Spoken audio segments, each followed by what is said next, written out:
APMC police ಠಾಣೆ ವ್ಯಾಪ್ತಿಯಲ್ಲಿನ royal ridge ಹೋಟೆಲ್ನಲ್ಲಿ ನಿಯಮಬಾಹಿರವಾಗಿ ಲೇಟ್ ನೈಟ್ ಪಾರ್ಟಿ ನಡೆಸುವುದು, ಅಬಕಾರಿ ಸೇಲ್ಸ್ ಮಾಡುವುದು ಕಂಡುಬಂದಿದೆ. ಈ ಹಿನ್ನೆಲೆ ಕಾನೂನು ಅಡಿಯಲ್ಲಿ ಪ್ರಕರಣವನ್ನ ದಾಖಲಿಸಿಕೊಳ್ಳಲಾಗಿದೆ ಅಂತ ಹುಬ್ಬಳ್ಳಿ ಧಾರವಾಡ ಪೊಲೀಸ್ ಆಯುಕ್ತ ಎನ್ ಶಶಿಕುಮಾರ್ ಹೇಳಿದ್ದಾರೆ. ನಗರದಲ್ಲಿಂದು ಸುದ್ದಿಗಾರರೊಂದಿಗೆ ಮಾತನಾಡಿದ ಅವರು, ನಿಯಮ ಉಲ್ಲಂಘನೆ ಕಂಡುಬಂದ ಹಿನ್ನೆಲೆ ಎಪಿಎಂಸಿ ಪೊಲೀಸ್ ಠಾಣಾ ವ್ಯಾಪ್ತಿಯಲ್ಲಿ ಪ್ರಕರಣ ದಾಖಲು ಮಾಡಿಕೊಳ್ಳಲಾಗಿದೆ. ಈ ಬಗ್ಗೆ ತನಿಖೆ ಮಾಡಲಾಗುತ್ತಿದೆ ಅಂತ ಹೇಳಿದರು.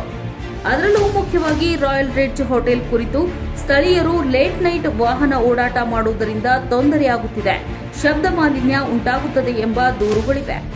ಇದಕ್ಕೆ ಸಂಬಂಧಿಸಿದಂತೆ 60ಕ್ಕೂ ಹೆಚ್ಚು ಪ್ರಕರಣವನ್ನ ದಾಖಲಿಸಲಾಗಿದೆ ಅಂತ ಎನ್ ಶಶಿಕುಮಾರ್ ಹೇಳಿದರು. ನಮ್ಮ ಎಪಿಎಂಸಿ ಪೊಲೀಸ್ ಠಾಣಾ ವ್ಯಾಪ್ತಿಯಲ್ಲಿರುವಂತಹ ಒಂದು ಹೋಟೆಲ್ ರಾಯಲ್ ರಿಡ್ಜ್ ಅಂತ ಒಂದು ಹೋಟೆಲ್ ಇದೆ.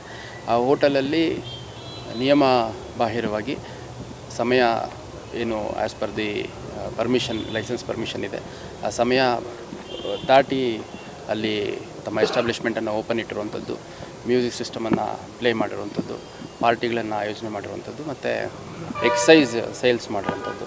ಸೊ ಅದು ವೈಲೇಷನ್ ಇರೋದರ ಹಿನ್ನೆಲೆಯಲ್ಲಿ ನಮ್ಮ ಎಪಿಎಂಸಿ ಪೊಲೀಸ್ ಠಾಣಾ ವ್ಯಾಪ್ತಿಯಲ್ಲಿ ಒಂದು ಪ್ರಕರಣವನ್ನು ದಾಖಲು ಮಾಡ್ಕೊಂಡಿದ್ದೀವಿ. ಪ್ರಕರಣ ದಾಖಲು ಮಾಡಿಕೊಂಡು ಆ ಒಂದು ಹೋಟೆಲ್ಗೆ ಸಂಬಂಧಪಟ್ಟಂಥ DVRನ್ನು ನಾವು ಸೀಸ್ ಮಾಡಿಕೊಂಡು ತನಿಖೆಯನ್ನು ಮಾಡ್ತಾಯಿದ್ದೀವಿ.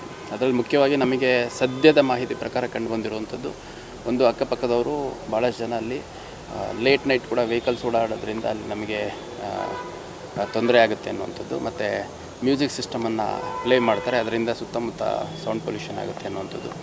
ಅದ್ರ ಜೊತೆಗೆ ಕುಡಿದು ಕಾರ್ಗಳಲ್ಲಿ ಹೋಗಿರೋವಂಥವ್ರು ಕುಡಿದು ವಾಹನ ಚಲಾವಣೆ ಮಾಡ್ತಾರೆ ಅನ್ನೋಂಥದ್ದು. ಈ ಹಿಂದೆ ಒಬ್ಬರು ನಮ್ಮ DCP ಇದ್ದಂಥ ಸಂದರ್ಭದಲ್ಲಿ ಕೆಲವೇ ದಿನಗಳಲ್ಲಿ ಸುಮಾರು 60ಕ್ಕೂ ಹೆಚ್ಚು drunk and driven DD cases ಅಂತ ಹೇಳ್ತೀವಿ, ಅದನ್ನು ಹಾಕಿದ್ದು ಕೂಡ ನಮಗೆ ಬಂದಿತ್ತು.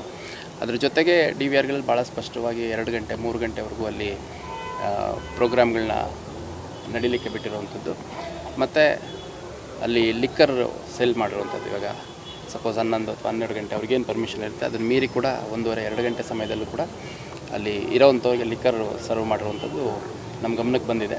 ಸೊ ಆ ಪ್ರಕಾರ ನಾವು ಒಂದು ಪ್ರಕರಣವನ್ನು ದಾಖಲು ಮಾಡ್ಕೊಂಡಿದ್ದೀವಿ. KP ಆ್ಯಕ್ಟ್ ಮತ್ತು BNS ಅಡಿಯಲ್ಲಿ ಒಂದು ಪ್ರಕರಣನ ದಾಖಲು ಮಾಡ್ಕೊಂಡಿದ್ದೀವಿ. ಇನಿಷಿಯಲಿ ಪ್ರಾರಂಭದಲ್ಲಿ ಅದು NC ಕೇಸ್ ಆಗಿ, ನಾನ್ ಕಾಗ್ನಿಸಬಲ್ ಕೇಸ್ ಆಗಿ ನಾವು ದಾಖಲು ಮಾಡ್ಕೊಂಡು ನಂತರ ಕೋರ್ಟ್ ಪರ್ಮಿಷನ್ ತೊಗೊಂಡು FIR ಮಾಡಿರುವಂಥದ್ದು.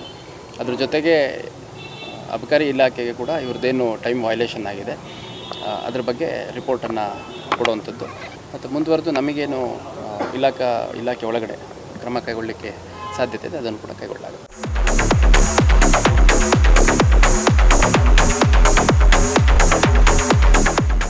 ನೀವು ನೋಡ್ತಿದ್ದೀರಾ, ಇದು ನ್ಯೂಸ್ 88 ಕನ್ನಡ, ಸುದ್ದಿಯ ಜೊತೆ ಸದಾ ನಿಮ್ಮೊಂದಿಗೆ.